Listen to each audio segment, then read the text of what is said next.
Okay, looking now at Burnley, how they got on in the Championship, who they've signed, will they make a difference, and how they'll get on in the Premiership.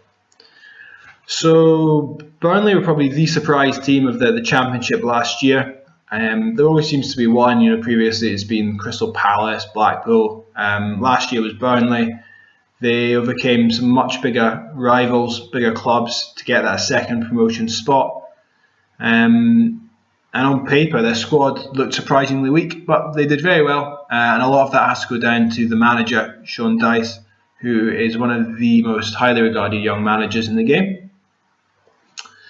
If we look at the players they've brought in quite a number of players. We'll go down the list. They brought in Matt Gilks, goalkeeper, Matt Taylor, formerly of QPR and Portsmouth, Stephen Reid of West Brom, Michael Knightley of Wolves, Lukas Jutzkovic, if you forgive the pronunciation, Marvin Sordell as well. And they're also rumoured today to be bringing in Henry Lansbury from Nottingham Forest.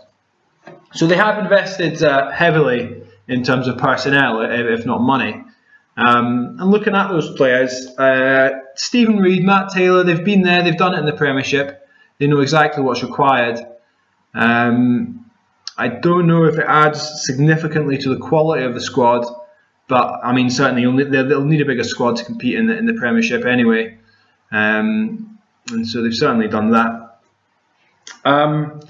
I think in terms of the players they already have, there have been rumours that Danny Ings is going to leave.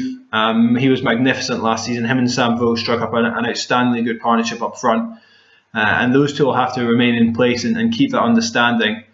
Of course, Marvin Sordell is going to come into the team as well. And I think they're all going to have to score a decent amount of goals if Burnley are to remain in the Premier League.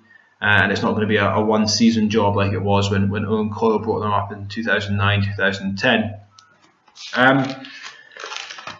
In terms of whether they will have enough quality to stay up, I don't think they will. I think they'll be going straight back down to the Championship. I don't think spending big's the right way to go. I think QPR showed that a few years ago. I think Burnley are going about it the right way. Bring in a few players, try and maintain your status. If you don't, you go down, you get massive parachute payments, and you're going to be financially stable as a result. All in all, I don't think Burnley will be the worst team in the Premier League, but I do think they'll get relegated. So I am going to predict a finish of 19th for Burnley.